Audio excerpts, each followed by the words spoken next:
A franchise that was once the model of consistency and winning in the NHL is now a shell of itself, lacking direction.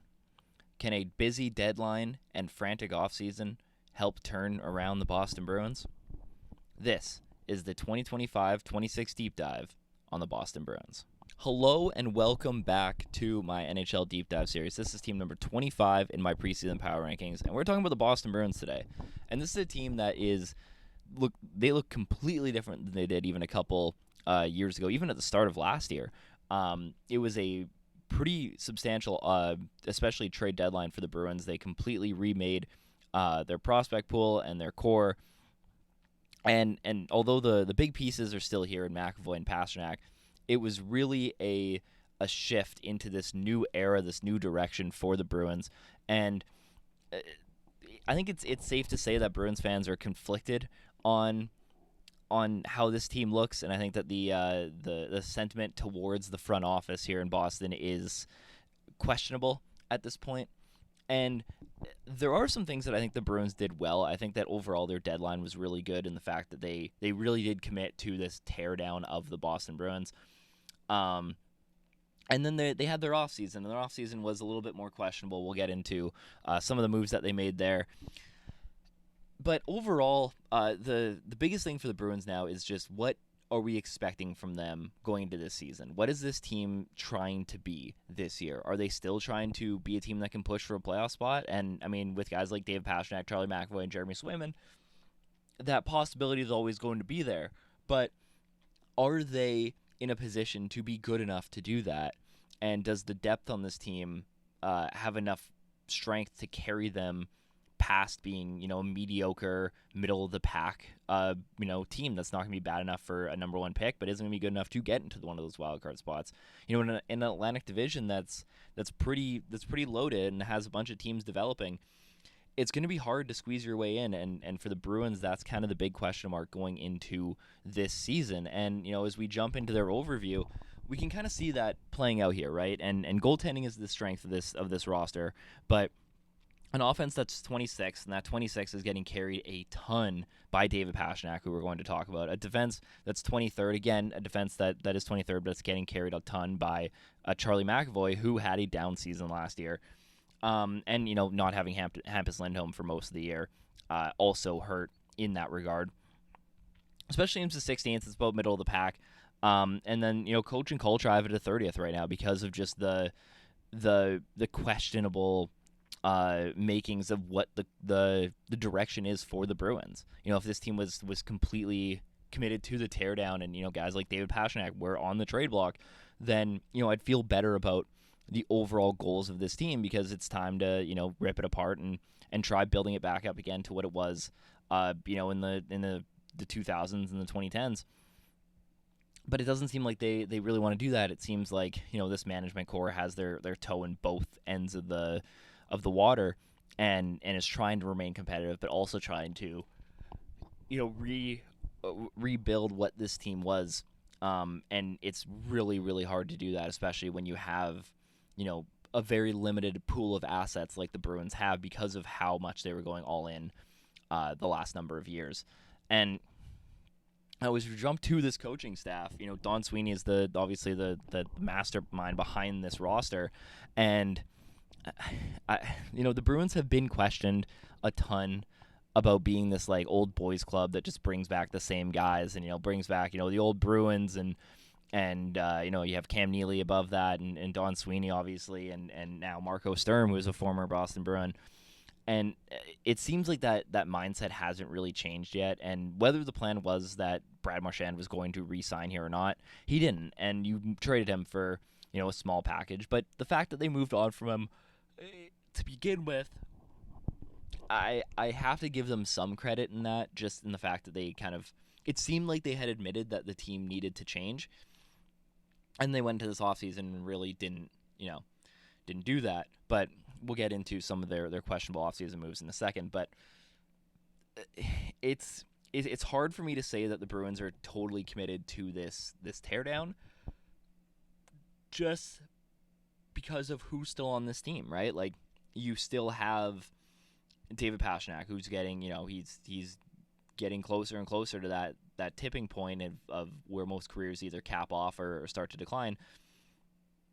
And you have Charlie McAvoy, who again had a poor season last year. And these are players, I'm not saying they should just trade everybody away, but it would be nice to see a bit of, like, you have these assets. These are your most valuable assets. Use them to, completely reshape what this team looks like. Because I think that this patchworking that they're doing and they have been doing the last couple of years is just like the time is done, right? Like, are the Bruins going to be a Stanley Cup contender in the next 3 seasons is the question, right? Do they have enough prospect pool players coming up that can be impact players? I'd say no. Do they have enough established NHLers on the roster currently to be a competitive team? The answer to that is no. So you're stuck in this kind of bubble where you need to make a decision on what that means, and that's a hard conversation to have. And it just seems like the way the Bruins have structured their team, the way they've built out their management team, and how it's this loyal to the people who have been Bruins, and you'll always be a Bruin kind of thing, and it's just it's tough. And when I look at somebody like Marco Sturm, who gets a C grade here, just because he did some work with the Reign, and he was fine there, but it just again it's really hard to not get caught up on the fact that he used to be a Boston Bruin, because that's just how this entire front office is built. And it worries me that that's kind of the idea here. Like, I don't see what the overall direction of this team is, and that's why these grades are what they are. Although I like the deadline, I like the fact that they finally moved off some guys, but I don't know. It's such a weird situation. It's a team that's in limbo right now, and the NHL is better when Boston is good, and at the moment they aren't, and they don't project to be this year. And they're a team that I think couldn't get jumped by some of the teams below them so far in these rankings. This is a team that I don't see having a super high ceiling, and we'll talk about some of those ceiling players in a second here. But we look at their numbers from last year, and they finished 27th in points percentage, 23rd in goals for. Their expected goals for was better than that, but their goals against was higher than their expected goals against was. So you'd think that both of those are gonna kind of even out, and they'll virtually be kind of one of them's gonna drop a little bit, one of them's gonna go up a little bit, just based on how regression works, and they're kind of gonna even each other out, right? So it's tough for me to look at this. I mean, obviously their power play and penalty kill last year wasn't very good, but a lot of that I think has to go to positive regression. Like, I think their power play numbers were actually pretty good compared to where their if you just look at their expected goals for on the power play compared to what their goals for was it's a substantial difference, and same with on the penalty kill, but to a lesser extent. So that's why I give them a bit of benefit of the doubt there, and I think there'll be some positive regression in terms of the special teams, which is why they're 16th. But overall, it's a team that's been falling for a number of years now, and it really is time to kind of understand that the President's Trophy they won a couple years ago was more of a facade than anything else. And I think that President's Trophy actually hurt this team a lot more than people realize, although that season was great for Bruins fans on its own. But it's like, if they would have been a fringe playoff team that got knocked out in round 1, I think that the aggressiveness the next season would have been turned down a little bit, right? Like, I think they don't go out and they make all the big moves and try to load up this roster for one last run, and instead they commit to the rebuild, and they commit kind of to the retool a little bit harder, and that overall could have been better. So in this case, I really think that President's Trophy season overall hurt this team where they are currently. Looking at the forward core, obviously headlined by David Pastrnak, right? Like, he is the big piece on this team. He is the superstar. He's one of the best offensive players in the league, arguably the best winger in the NHL. That's a nuanced debate that I'm not really trying to get into, but for my money, he's one of the best offensive players in the league. He's an A+ in that category. And you look around this team, there are some players that I think are interesting. I think Morgan Geekie really broke out last season and really looked like a top 6 forward, and I'm interested to see if he can do that again. Elias Lindholm had moments where he looked like a competent first line center, but there was a lot of situations where that wasn't necessarily the case, and he he worries me as your true number one if that's the play. And I think giving him a full season again to try to prove that you kind of have to based on where they placed him. But they have guys like Pavel Zacha and Morgan Geekie and even Casey Middlestat who can kind of play in those center spots. Victor Arvidsson, somebody that they brought in as a cheap trade piece, who should add a bit of secondary scoring to this team. Although I don't know how much he'll have left in the tank based on what we saw last year. He was a little shaky in Edmonton, but again, he's had spurts where he's looked very effective. So giving him more of a top six push and a more sustained position, might be good for that. And then Mikey Isemount, somebody that they added who's a good, competent bottom six forward. And then there's the Tanner Jeannot contract, and we'll get into Tanner Jeannot, but man, this is really the reason why Don Sweeney's a C- for me and near the bottom of the barrel in terms of GMs.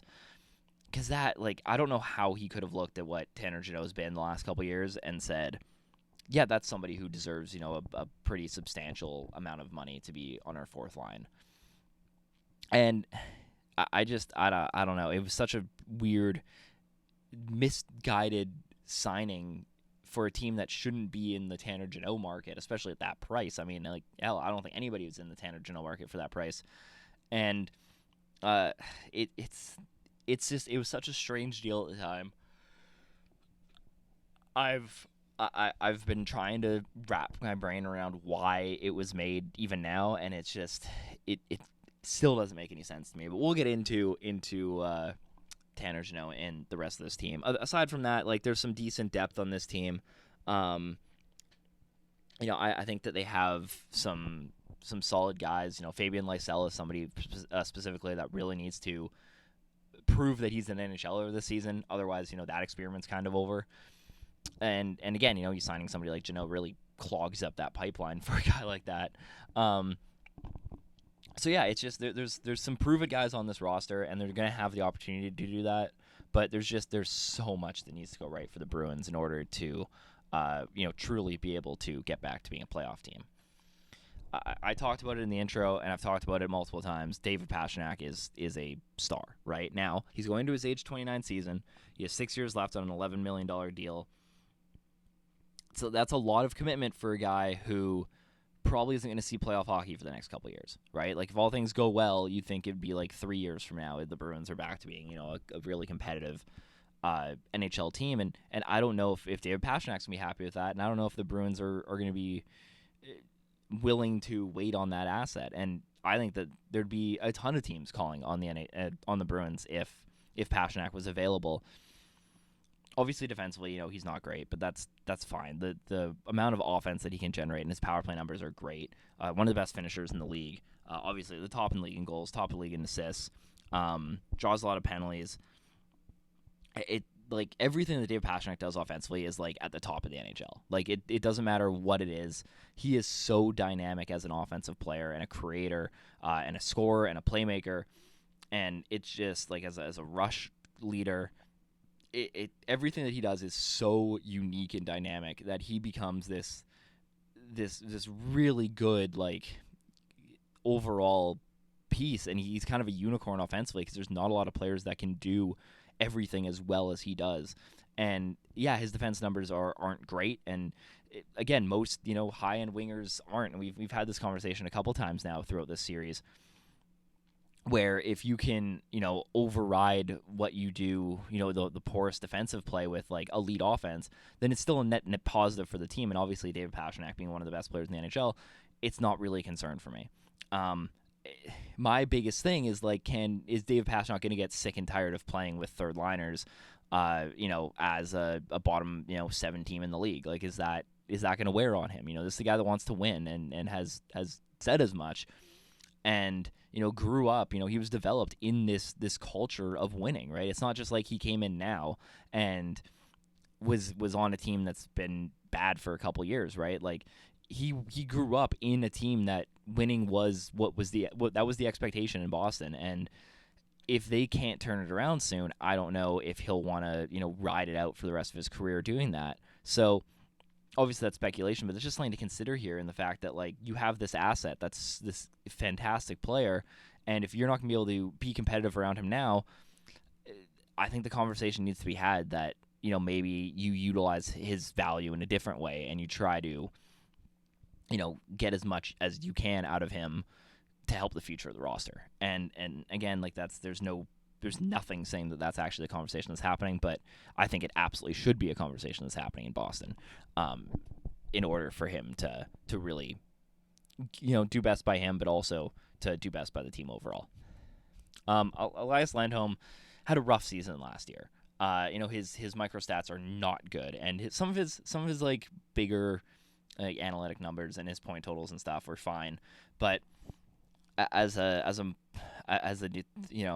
looking at what he was able to do, it really wasn't much, man. I mean, he didn't generate a ton of shots. He didn't generate a ton of chance contributions. Didn't generate a ton of chances in general. His passing setups were all below league average by quite a bit. His rush offense was terrible. He really wasn't, generating a ton of offense. He did generate a ton of deflections, but again, like, that doesn't really like sure, that's great. His zone entries were awful. His ability to get into the offensive zone and create chances off of that was, fine, but it's just like he wasn't able to get into the zone enough for that to really matter. And he struggled pretty much ever, even in retrievals and exits in the defensive zone. It wasn't good. And for a guy who's going to be your first line center, if he can't lead rushes and he can't generate passing opportunities and he can't exit the zone, like, that's not a top 6 center. And now he's had flashes where he looked good, and I'm giving him the benefit of the doubt in my ratings, my offensive ratings going into this, that, he can figure it out, and it was just the Bruins were kind of a mess in general. But even when they signed him, like, his numbers weren't great in Calgary and Vancouver going into that, right? Like, he looked like a second-line center, and this is kind of the best the Bruins could do. And it just feels like a move that they should have just not done then, right? Like, it feels like it was one of a move that was purely came out of the fact that this team, had that President's Trophy run and thought that they were better than they were.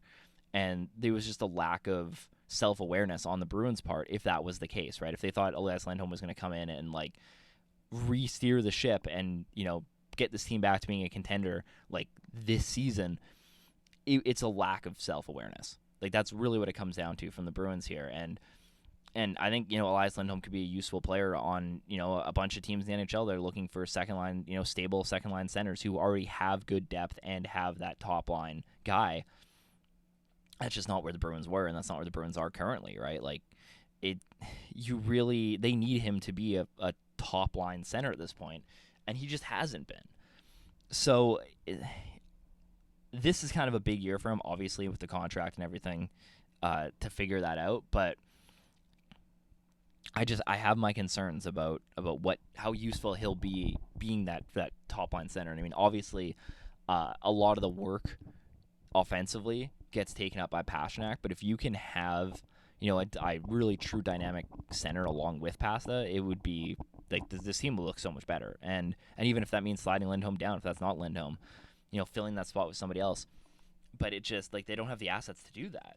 So you're kind of stuck in this weird limbo mode where you're just kind of, waiting around for a couple years until you can refill the cupboards and then maybe make a move from there. And it's like they just don't have the time with the way this core is aging, right? Like, it's a weird situation. I didn't like the signing when it happened. I like it even less after what we saw last season. But Elias Lindholm, has he needs to prove me wrong for this team to be good. A guy that did prove me wrong was Morgan Geekie, man. Morgan Geekie had an absolutely fantastic breakout year. He was incredibly dynamic offensively, really, really showed up for this team and really established himself as a top 6 forward. Now, the fact that this was, the only time that he's done that really over his career gives me pause on, like, how I had him ranked, because I need to see it again. But, he was given, pretty easy a pretty easy workload compared to even other top six forwards. And he was put in the opportunity to succeed, but man, like he took the ball and ran with it. And if Morgan Geekie can repeat what he did last year, even to a maybe a lesser extent, but like 80% of what he was last year, then the Bruins do have another top six forward on their hands, and a really good one, because like man, like Morgan, it wasn't just the offense too. Like defensively, Morgan Geekie was pretty well above league average defensively, and giving that extra stabilizing force behind Pastrnak and giving that secondary option is so valuable to what this team is trying to do. So having that set up and having that secondary guy who can also be a borderline top line forward is super valuable to them. So I'm very excited to see what Morgan Geekie can do in another season, given that full-time role, because it's really something that he hasn't had his entire career.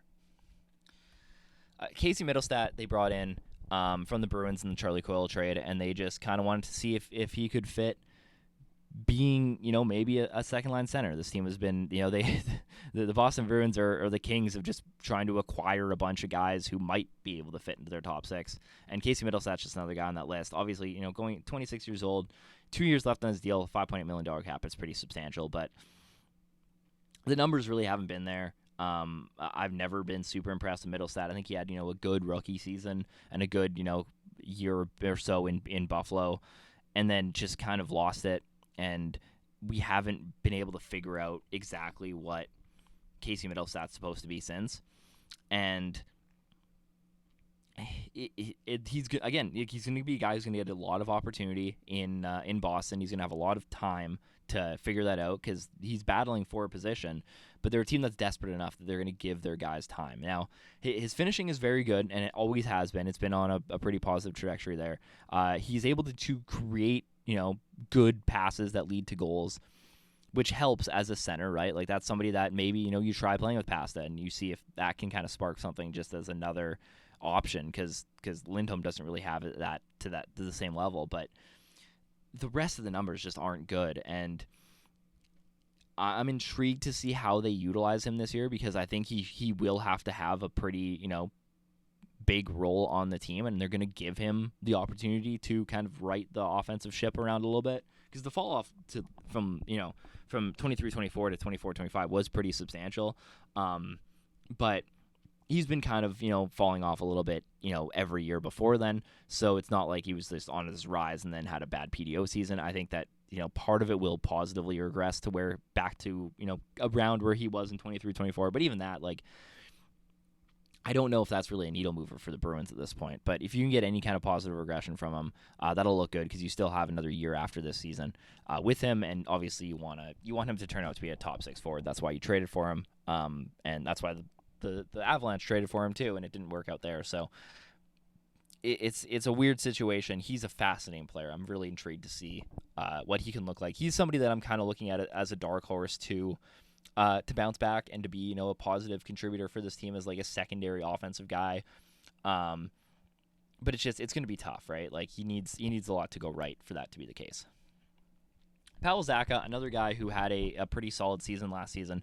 I like Pavel Zacha. I'd really like Pavel Zacha if he was the third line center on the Bruins, and if they can find one of these guys to take over as the 2C full time, and they can get Elias Lindholm to be the true 1C on this team, then Pavel Zacha as your 3C makes me feel really good, because he's good enough offensively. He can he gets enough of points. I mean, he had 47 points last year.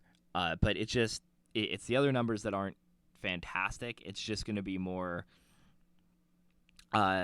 where can he take this next, right? And I'm intrigued to see if he can fit into a top six role. I'd love him to be on the bottom six. I think him being the third line center makes more sense for where this team is at, or where his ideal fit is in a roster. But if he gets thrust up into the top six in moments, like I don't think he'll flounder, which is good, because there's some players on this team that absolutely would, like Casey Middlestat, for instance. If he can't figure it out, like Pavel Zacha can slide into that top six role and it would be fine. But I just think for the way this team is constructed, Zach as your 3C is a lot more useful of a player because you can shelter him a little bit. You can clean up some of the defensive stuff, although his defense is actually pretty good. But you can kind of help, stabilize that. You can give him more offensive opportunities to show that he has this kind of dynamic side to him. That's really intriguing. But a lot of that is predicated on the fact that you need to kind of be able to support him outside of that. So I'm intrigued to see again what the role is for Pavel Zacha. I've always been a fan. I thought even in New Jersey, like he was a really interesting player, and he's been given a bit more of a spotlight in Boston. So we'll see. I mean, like it's very much a wait and see thing with most of this offense, and he's definitely somebody that I'm intrigued to keep following. Victor Arvidsson, again, like was the guy they brought in, for a fairly reasonable. I think it was a 4th round pick they gave up basically as a cap dump for the Oilers. And yeah, he's going into his 32 season. He's got 1 year left. He's not really going to be a long-term piece, but he's an interesting little plug-and-play player for them. Offensively, he's been a pretty useful player offensively, and if he can do that and just kind of be this secondary, pure offensive, scoring winger for a middle 6 role, and be that guy, then that's going to be useful for them, right? He can help out on the power play. Hopefully, he can kind of find a bit more stability than he had in Edmonton because obviously, he was bouncing around to the second unit a lot just because of how loaded the Oilers' power play was. But if he can find some offensive, stability and continue to be, a good scoring, pure offensive winger, then yeah, I mean, he's gonna be useful. And I think that's kind of what the Bruins saw here is they didn't really see the cap hit, and they didn't obviously they took advantage of a team that was needed to clear cap space, and they got a good deal on a secondary depth scoring winger. And if Arvidsson can come in and kind of take some of that offensive pressure off of some of the guys in the top 6, then he's fun. Like he's an interesting piece. 32, obviously, so probably somebody that doesn't end up coming back, somebody that probably gets moved at the deadline. But hey, I mean, if you can take Victor Arvidsson, put him in a bunch of offensive situations, have him putting up, be on a 55, 60 point pace by the deadline. You eat half his salary and you trade him for $2 million. Like you're going to get a pretty good asset back for that. So if that's the plan here, and I think it should be with Victor Arvidsson, that's a good piece of business by Don Sweeney. But he needs to kind of prove that, right? If Victor Arvidsson comes out and is looking like a player who's going to be up 35, 40 points.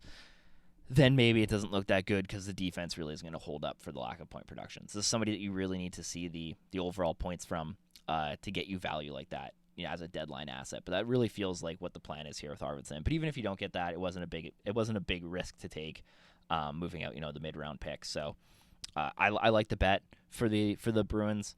I think it could be it's a low risk, like moderate return on investment is kind of what I would rank it as, like as asset management. Mikey Eisman, I talked about a little bit. Offensively, he's never really been like anything special, but it's just a defensive game, right? Like Mikey Eisman's always been a really good defensive player. He's really good at shutting down rushes, preventing your quality scoring chances against. He did it a lot in Tampa Bay. He was very good at that. He did a bit in Seattle too. It's just Seattle was kind of a weird situation. As we talked about, their team's just kind of strange. So I thought he might fit well in the bottom 6 there. Obviously, Seattle just let him go. But I think he'll be an interesting piece in Boston, right? For a bottom 6 that really is lacking those true like shutdown defensive forwards. Ice Mountain gives them the opportunity to have that here, and I think he'll be fun. Again, like I'm not expecting a ton from him. He's going to his 29th season. I'm not expecting him to be this super energetic like great secondary scorer. I'm not even expecting him to be like a great third line winger, but I think he's somebody Bruins fans are going to like. He's going to be very good defensively. He's going to be one of those guys that gets talked about as like, oh, this guy's super underrated on our team. And hopefully he gets a bit more attention because he'll be playing in Boston. I just feel like he's been kind of buried last place he's went, so maybe he'll get a bit more spotlight with the Bruins. I like him as a bet for the bottom 6, just as a defensive guy who can help kind of stabilize the chances against, and hopefully that means less goals against too. Finally, we get to Tanner Jeannot, and man, I don't know what. Now, Tanner Jeannot defensively is actually like not bad. He's pretty solid. Now, he's done it against really weak competition. He's looked like an above average defender against terrible competition. So like, take that with a bit of grain of salt, and fine. But like he had the crazy one season in Nashville where he scored at a crazy pace, looked like he was going to be the next great power forward, right? Like that was the dream for Tanner Janelle, right? That was the dream that everybody was sold. And then the Tampa Bay Lightning go out and trade an entire year's worth of draft picks basically for him. And he absolutely flops, right? And now before that, right, like the season or two before that trade, like he wasn't very good in Nashville, right? There wasn't really a lot there. And Tampa Bay said, we're going to take the shot on him. Let's see what happens.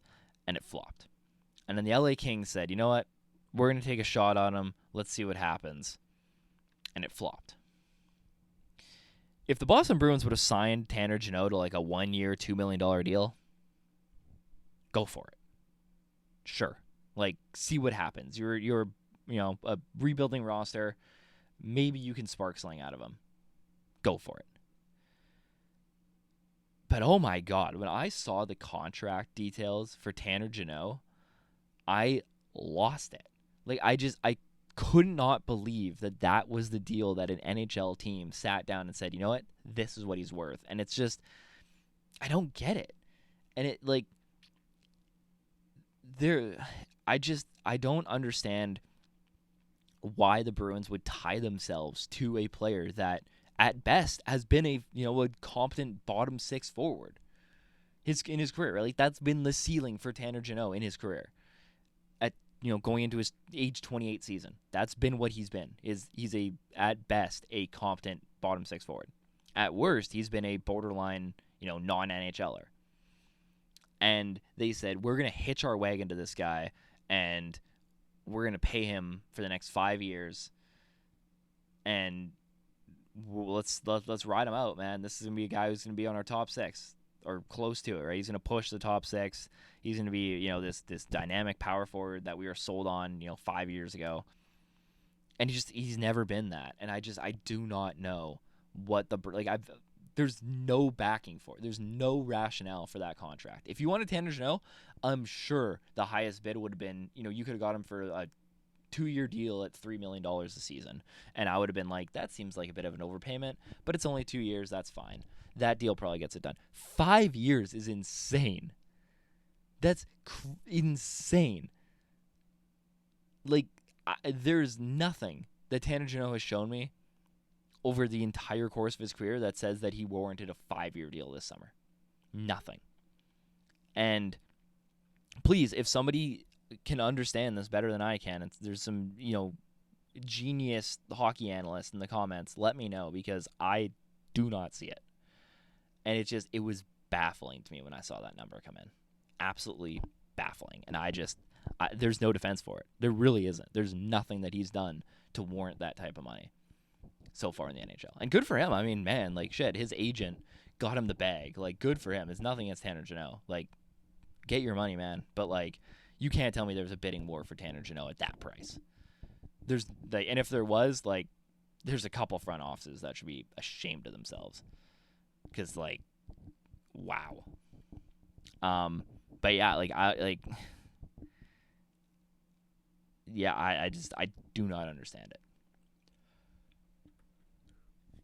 it. Flipping to this blue line, I think there's pieces on this blue line that I like. Obviously, like, I'm a huge Charlie McAvoy fan. I still have faith in Charlie McAvoy. He had a bad year this year. I'm not that worried about it. Hampus Lindholm was just hurt.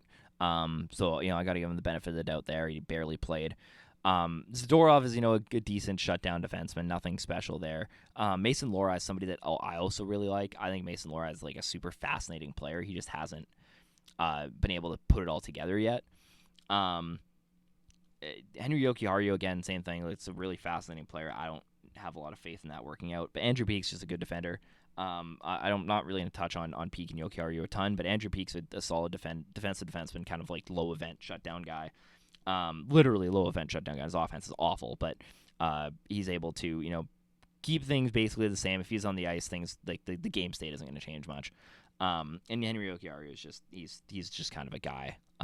He shouldn't see full-time NHL minutes, but maybe given a bigger role, he can kind of break out. But the other players I do want to touch on here, and Charlie McAvoy is the first one, because I still have a lot of faith in Charlie McAvoy, right? Like, he had a bad year last year, but I still believe that he's one of the top defensemen in the league. Now, I think he's fallen out of that top 5 conversation. Whereas like a couple years ago, like he was very much a top 5 guy. Like I was banging the drum for Charlie McAvoy, and he's fallen closer to like the 10th spot on that list. But I still think he's in the discussion as being like one of the better top pair defensemen in the league. And he does a lot of great things right. His entries and exits are great. His possession rate is fantastic. He generates a ton of opportunities. I think a lot of the point totals and stuff are due to the fact that he's not, a primary offensive like the goal generator. He's more of creating the opportunities, and they just don't have enough guys who can finish. So that I think is what's kind of helped bring down some of his counting stats in terms, and his power play numbers are awful. Like Charlie McAvoy should not be the number 1 power play option on this team. I think that does hurt his overall value. As the top defenseman in the NHL, because most of the other top defensemen in the NHL are also the power play specialist for their teams. And Charlie McAvoy just has never been that. Now his penalty kill numbers are actually really good, and he's very good at suppressing opportunities on the penalty kill. I don't know what it is about some players who just excel more on the penalty kill than they do even strength, and vice versa. But like Ryan O'Reilly was a good example of that a couple years ago, where like his penalty kill numbers were just insane, and his even strength defense wasn't great. But Charlie McAvoy is very similar to that. I just need him to get back to being, a true top 7, 8 defenseman in the NHL. And if he can do that, then this blue line will look a lot better. And if he declines again, then I think you have to start having conversations about maybe Charlie McAvoy isn't winning that top 10 conversation. But as for now, I still believe in Charlie McAvoy. I have a lot of faith in him despite the off year that he had last season. And I'm really hoping that he can break out, because the Bruins need it, man. Like they absolutely need it, because if he can reclaim that spot as being a true game-changing number 1 defenseman, then they have their number 1 forward, they have their number 1 defenseman, they hopefully have their number 1 goalie. It does kind of make it easier to stomach them not completely tearing it apart, and a lot of that rests on all 3 of those guys continuing to be some of the best of their positions. Hampus Lindholm just didn't play last year. I mean, the 17 games played, 300 minutes. It sucked to see him, not have an opportunity after what was a pretty solid couple seasons in Boston. I mean, he really found himself as a Boston Bruin after, having some, up and down, hot and cold stretches with the Ducks. Offensively, still really good. Defensively, solid. It just depends on how he can come back fully healthy and look after the year off. So I'm intrigued.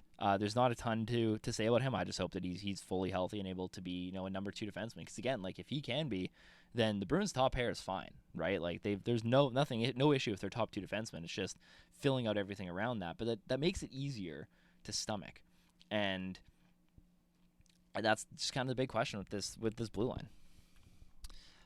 Nikita Zadorov, like I said, just more of a low event guy. He's pretty average for his role, as a defenseman. Offensively, there's nothing like that really stands out there, and even defensively, there's not a whole lot that stands out. He's just good at like suppressing chances. His retrievals are pretty good. He exits the zone well, but there's just not a lot of like play driving outside of that. He does botch retrievals quite a bit, but he's good at like suppressing shots after that. So he's fine as like your number 3-4 guy. I'd probably rather have him as like a 4, even 5, as like a shutdown pair guy. But Zadorov's fine. There's nothing really wrong with his game. He's just not very exciting for this Bruins blue line. And like I said, Mason Lohrei is somebody who I am fascinated by. Mason Lohrei might be one of the most fascinating players in the NHL in terms of like the fact that he's either very, very good at something, or he's just the worst in the league at something, right? Like you look, like, for instance, I'll give you an example here. His zone entries are fantastic. He's one of the best zone entry players in the league. His retrievals, his amount of retrievals per 60 minutes is one of the best in the league, but he also botches a bunch of retrievals. He's just trying to get the puck a lot. And it's so fascinating that he's like he's like one of the top players in the NHL at getting the puck on retrievals, but he's also one of the top players in the NHL at losing retrievals. And it's really fascinating that he's just this type of player that just doesn't make a lot of sense.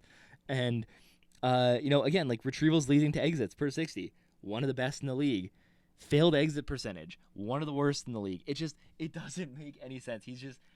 His numbers are so like split in what he's really good at. He's a great power play quarterback too. Like I think he should be the number one. I think they should give him an opportunity being the number one line power play quarterback guy, because I think he'd be very good at it. And he's shown really good flashes in the past. But he's so fast. If he can find a bit of consistency in his game, I think Mason Lohrei still has a ton of potential. I'm a big fan of him. He's one of my guys. I've kind of hitched my wagon to Mason Lohrei, so that's why I'm higher on him than a lot of people are. So there might be some internal bias there. So just, acknowledging that as a thing. But I really like Mason Lohrei. I think he's super fun.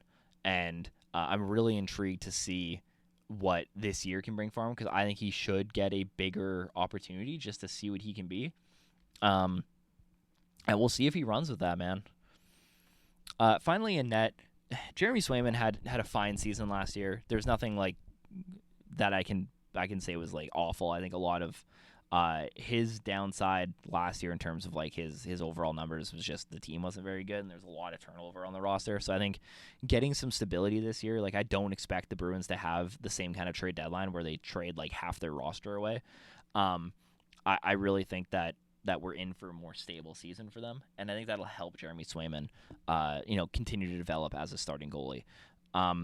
If he can do that, then they'll be fine. Like I have no worry about Jeremy Swayman being a number one.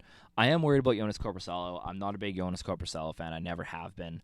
I think he was incredibly mediocre and was really propelled by like a couple good, great games that made national news in Columbus. I really don't think that he's been like a stable goaltender his entire career.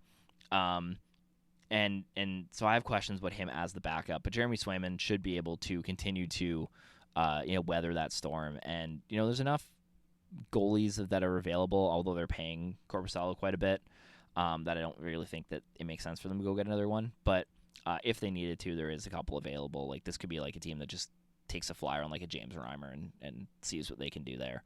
And just have them stored in like the AHL until they need to call them up if that's the case. So overall, like I think the goaltending room is fine. Jeremy Swayman's really doing a lot of the heavy lifting here. If they have to go to Korpisalo, I'd be concerned.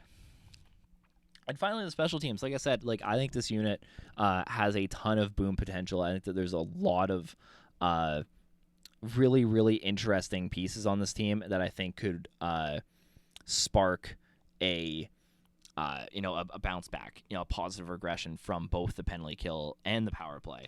And I think that's one of the things I'm banking on in terms of like the ratings that I have here is that like their underlying numbers point to both these units being better than they were last season, and I'm really interested to see if that's actually gonna be the case. Right? Maybe it's not, and maybe they're just one of those teams that doesn't line up as well as the numbers say they should, which does happen from time to time.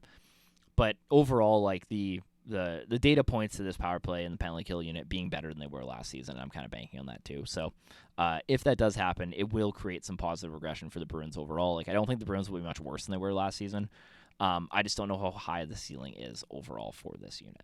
So that's it. That is team number 25, the Boston Bruins. Thank you so much for watching. If you liked the video, leave a like. Make sure you subscribe so you can catch the rest of the series. We are doing full almost 40 to 1 hour long deep dives on every single team in the NHL. We already have a bunch of them posted. 26 to 32 are also posted on the channel, so go check those out if you want to see what my thoughts are on those teams. So thank you for watching again. Make sure you like the video. Follow me on Instagram for more updates and stuff. Those links are down below. You can follow me on Twitter as well. If you want to listen to the audio version of any of these episodes, they are all available on Apple and Spotify. Just search up NBA Hockey for all of those. Again, thank you so much for watching, and we'll see you for team number 24.